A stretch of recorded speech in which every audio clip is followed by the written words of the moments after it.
culture, heritage.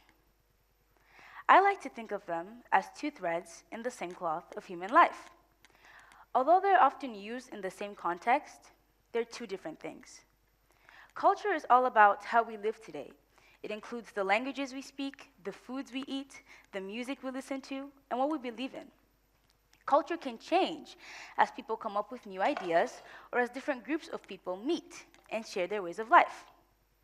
Heritage, on the other hand, as defined by a professor from the University of Alberta, is all about our ethnic roots, of course, but it also includes personal experiences and cultural teachings. I like to think of heritage as our connection to history. It is the soil our ancestors lived on, the ancient buildings still standing, our traditional clothes, the centuries-old ceremonies, and all these wonderful stories passed down through generations. Heritage is our treasure from the past. Now, let's shift our focus back to the present for a second. Many of us here today consider Tashkent our host city, our now home. And this means that we have all gone through changes, through transitions. But how does heritage, or even culture, affect or relate to transition? Does it really matter where you come from and who you are?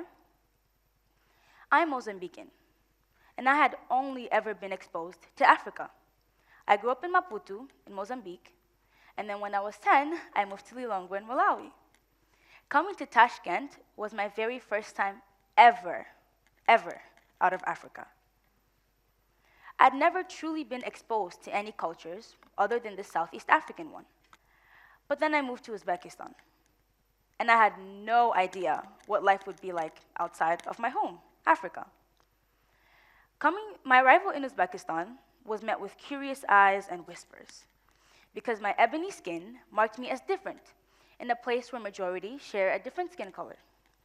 But it was more than a contrast in color. It was a collision of cultures, a clash of perceptions. With this extreme change in cultural environment came a few uncertainties and some things I had to get used to. Some of these were really simple things like the etiquette of greetings, to kiss on the cheek once, or twice, or 3 times, or not at all, to shake hands, to hug, or to bow. I have experienced it all, and I'm sure you all have too.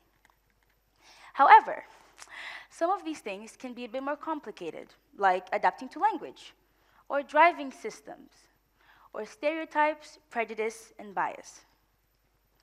Many other people of similar heritage as me have gone through similar transitions and faced the same uncertainties. For example, Chimamanda Ngozi Adichie. She's a Nigerian author and feminist who moved from Nigeria to the US when she was 20. She has, through her work, addressed and confronted stereotypes, prejudice, bias, you name it. For example, in her TED Talk, The Danger of a Single Story, she highlights how stereotypes, or a single story, oversimplify complex realities and can lead to misrepresentation or misunderstanding. Besides her TED Talk, she has written a few novels, like Americana. Americana is a reflection of Chimamanda's transition story. In this book, Ifemelu, the protagonist, is the one who moves from Nigeria to the US. During this transition, she was met by microaggressions and for the first time felt a deep sense of difference. She was encountered by all kinds of stereotypes and bias that she absolutely did not expect. And it was the same for me. Moving from Malawi to Uzbekistan was such a difficult experience, or a difficult transition, because of all these preconceived stereotypes people had of me. And I could tell they had these stereotypes because of the way they treated me, or the way they looked at me, or vaguely the way they reacted to me. Never in a million years would I have ever thought, ever, that people would treat me this way or react to me this way. I don't want to get into too much detail, but it had never occurred to me that during this transition, I was going to be met by these microaggressions and this profound sense of difference.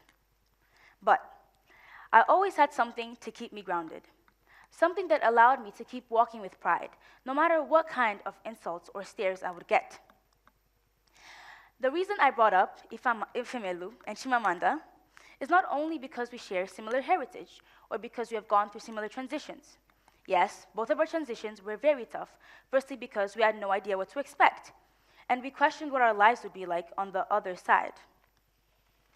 And secondly, because we had to navigate a world where we were different and where our very existence challenged all kinds of stereotypes. There is something else Ifemelu and I have in common. Throughout the novel, Ifemelu reflects on the nostalgia for her homeland, and the positive recollections of her past contributes to a sense of hope, the same way I do. Knowing that you have a home to go back to will always shine a little light on our lives and can be your hope. By home, I don't mean a physical place, although it can be.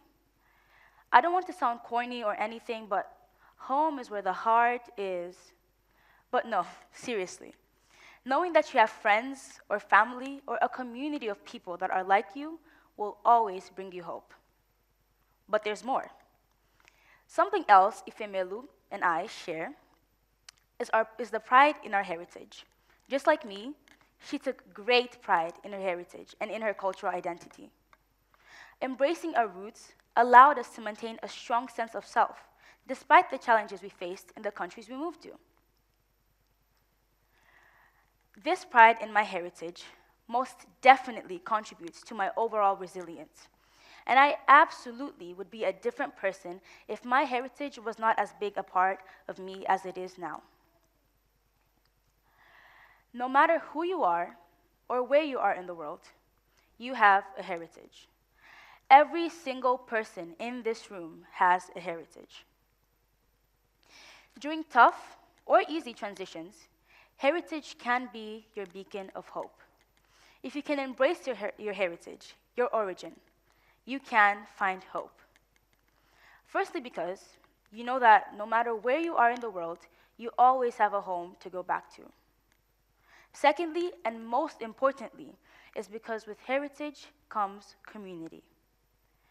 You are never truly alone, because where you come from, there is more of you. I know that I have never, ever been truly alone, because where I come from, there is more like me. And that reminds me of my poem. Excuse me. The long, flawless flight back to Africa. Waking up as the plane lands, the pilot turns off the seatbelt sign, and immediately I am tackled by the turbulence of people as they take out their baggage. It is a chaos that calms me. Taking my first step onto the narrow airplane stairs, despite that tinny, screechy sound that escapes, I take each step. I feel like I'm cruising through clouds, looking up and meeting the great African sunset.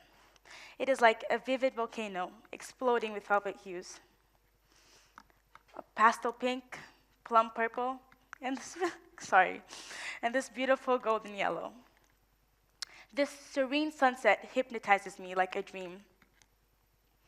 As the bitter, thundering airplane engines clash with those sweet clementine colors and the salty sea smell of life that embraces me with comfort and security. Africa, you and I reunite once again. My culture, my heritage. Thank you.